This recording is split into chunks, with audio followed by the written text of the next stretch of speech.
Hürmetlik vatandaş. Bugünkü leksiyalarımızı başlaymayız. Leksiyada Sıdık Rozi Washington'dan sözleyimiz bugün çislağı 2024 yıl 7. ayının 11. günü. Haftaga Perşembe vatandaşım. Bugünkü vaziyetimizden esak. Bugünkü leksiyalarımızda esak NATO ve Jungo meselesi. Ondan ki NATO hitapnamesi. Muşu doğrudaki leksiyalarla vaziyetimizde bundak başlaymayız vatandaş. Hazır bu işte tuyuksuz otturuğa çıkan bir vakanin oldu desiniz. Çünkü Kompartiyasının Azadlık Armiyası var yok 50 nefer kişi Belarusyaga harbiy manevr birleşme harbiy manevr ötküzüp ve birleşme harbiy manevr ötküzgen joyga desiniz. Belarusya, Polşa, Ukrayna chegarasi bir burjak. Lekin bu intayin nazik burjak. Mesela NATO'ga tahdid selish, Rossiyani qo'llash, Ukrayna chegarasi bo'lganligi uchun Rossiyani qo'llash va mushu yerda Jungo Kompartiya Ozodlik Armiyasi 80-Gruppoy armiyaning 50 necha alohida otryad a'zosi askariy qism shu yerga tushdi degan gap hozir matbuotlar to'rbetir buni tadqiq qilyotdi. Bu to'g'ridagi hikoyalarni so'zlayotdi vatandosh hisobda. Amerika Qo'shma Shtatlarida Washingtonda o'tishki davlat a'zoligidagi NATO'ning yig'ini echilayotgan shundaq bir paytda Jungo Ozodlik Armiyasining Belarusyaga berib birlashma harbiy manevr qilishidan gumonlanishga bo'ladi vatandosh. Kimga qaratildi? NATO'ga? Kimga qaratildi? Mesela kimga qaratildi? Mesela Sharqiy Yevropadagi ba'zi mustabid davlatlarni, mesela Belarusiyalik davlatlarni qo'llashgami, Rossiyaning Ukraina hujum qilishini qo'llashgami, mush qator masalalarda bu endi gumon qo'zg'aydigan ishni qildi-da Jungo Kompartiyasi. Ondan keyin andan bugun e'lon qilingan NATO va a'zo davlatlar xitobnomasi.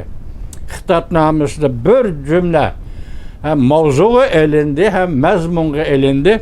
Nima dedi desangiz, Jungo Rossiya Ukraina urushiga kuch ko'rtkuvchi va hal qilg'uch yordam berguchi. To'y degan Xitoy chiqatdi, men kuch ko'rtkuvchi deb oldim. Yani bir aytaya, Jungo Rossiya Ukraina urushiga kuch ko'rtkuvchi va hal qilg'uch yordam berguchi deb ayblandi. NATO'ning xitobnomasida Jungo Tashqi ishlar ministrligi gunohni boshqalarga ihtirab qo'yish deb inkas qaytardi. Mavzuli xabar 7 ayning 11 kuni Amerika ovozidan Xitoy til programmasi e'lon qilindi. Buni ko'ramiz. Hozir dediqi boshda aytgandek Jungoning 50 nafar askariy qismlari Belarusya chegarasi. Mesela Polşaga yaqin Tiraspol, Polşaga yaqin chegara Tiraspol deb atiladi ekan. Polşa chegarasi 200 metr, kilometr emas, 200 metrlik araliq bir daryo bor ekan. Polşa, Ukrayna, Belarusya 3 davlat chegarasining bir burjak balvag'i deb atiladi ekan vatandosh. 50 nafar askar. Bu bir ig'vogarchilik. Bir NATO qartilgan ig'vogarchilik. İkincisi Ukrayna qartilgan ig'vogarchilik. Üçüncüsü NATO'nun sezgür rayoni Polşa chegarasi qilingan ig'vogarchilik. Jungo yo'g'inab ketdimi va yoki Jungo eg'ir ahvolda qilib tavakkalchilik qilishga boshlandi bu. Buning bizdan qo'ydigan savolimiz shu.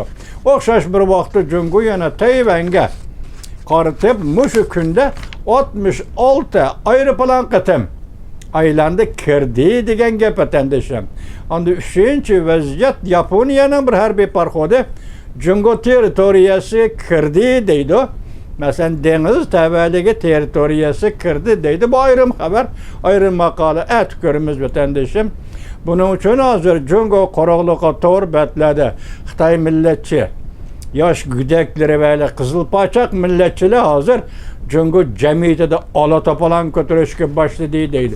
Shundaqla Jungo armiyasining Belarusya 3 burcak belbaq yetib kelganligi uchun hozir Jungo millatchilari nihoyatda davron bilan o'ttirg'i chiqib, hozir bir-birini tabriklashib, hatto harbiy jurnallar, harbiy radio, televiziyalar, harbiylar ishlatadigan shu organlar davron ko'tarib beshiga kaydi deydi xabarda vatandoshim. İşte şundayken vatandaş hazır Jungo Kompartiyası yığıp etsanız zaten neymiş kılmakçı? Eğer vaziyet. Eğer vaziyet nereden geldi? NATO. Washington dışıgın açtı. 3 gün. Amerika Koşmuş Ştatları siyaseti Jungo qaratkan siyaseti özgürüş bol tünügün sözüldük. Mesela Amerika Koşmuş Ştatları Devlet Meclisi Avam Palata Başkanı Mike Johnson efendimnin sözlügen sözün tünügün tavşıyordu sizler vatandaş. Demek bir yerdeki bir kısmetlik.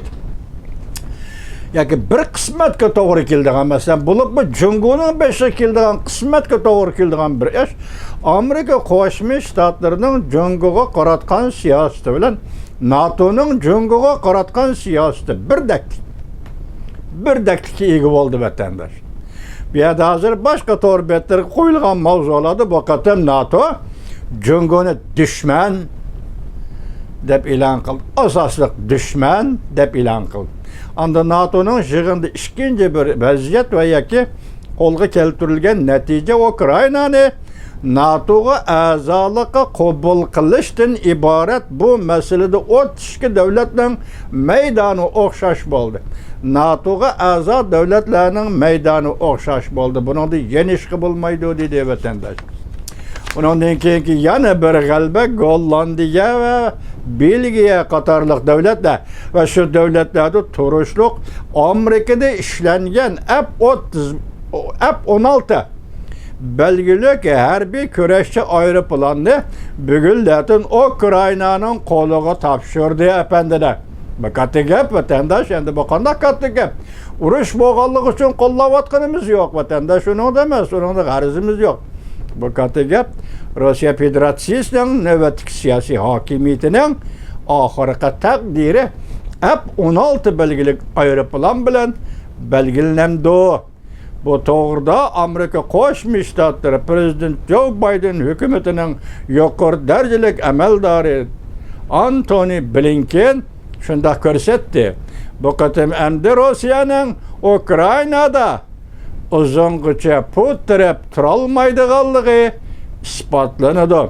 Undan keyin andın Rossiya Federatsiyasining g'arb dunyosi bilan biz bilan qarshilashish, tirkishishning uzungacha davomlashmaydiganligini aksat turib berdi degan mazmunda nutq so'zladi Davlat ishlar katibi Antony Blinken. Yig'ib aytganda bugungi vaziyatimiz vatandaş. Başta aytdik, NATO'nun yig'ini Washington'da ochildi. Amerika Qo'shma Shtatlarining siyosati o'zgarish bo'ldi, tunigun so'zildi. Mushmandan aytganda butun dunyo desangiz bo'ladi. Hozir 32 davlat, g'arbdagi 32 davlat, katta davlat, demokratik davlatlarning harbiy qurolli tashkiloti NATO'ning siyosati Jungo'ga qaratildi va Jungoni Ukrainaga hujum qilishga Rossiyani kuch ko'rsatguchi va Rossiyaga yordam berguchi davlat qatoriga oldi sanadi va shunda muomala qildi. Bu bir g'alaba, dunyoning g'alabasi. Undan keyin Amerika Qo'shma Shtatlari Prezident Joe Biden hükümetinin diplomatiya sohasidagi g'alabasi. O tishki davlat bunda qaror chiqarish o'ng'ayga to'xtamaydi vatandosh. Shundaq ahvolda butun dunyo tig'uvchini mayli savdo tijorat, mayli harbiy ishlar, mayli diplomatiya ishlari bo'yicha biroqli Jungo'ga qaratdi. Mana bu bugungi g'alaba. NATO yig'inining ochilishi bilan yetib kelgan belga.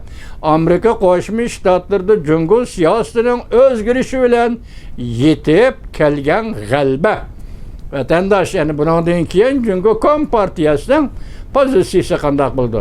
Maydoni qanday bo'ldi? Bu qarshilashish Belorussiyaga askar evatib harbiy manbirga qatnashtirish, ya'ni kelib Belorussiya deganda tunigun O'rta Osiyodagi Shanxay hamkorlik tashkiloti qabul qilib, bugunla Belorussiyadan foydalandi deganlikdir vatandosh. Çünkü Belorussiyadan foydalandi deganlikdir. O mushu noktada qarshilishi. Lekin bu qarshilishish biz sizlarga so'zlab kelayotgan Jungoning ichki vaziyati, iqtisodiy vaziyati va uningga bog'liq siyosiy vaziyati to'g'risidagi masalalarga birlashtirib qarasangiz, hozir Jungo Kompartiyasining bu harakati, Belorussiya va NATO qarshi harakati g'aljirlikning eng oxirgi cheki, tavakkalchilikning boshlanishi, nima qilarni bilmadi, shunda qistilib qoldi shunga. Jungo hukumati musha qarorga keldi. Buni biz tavakkalchilikning boshlanishi deb aytamiz vatandosh.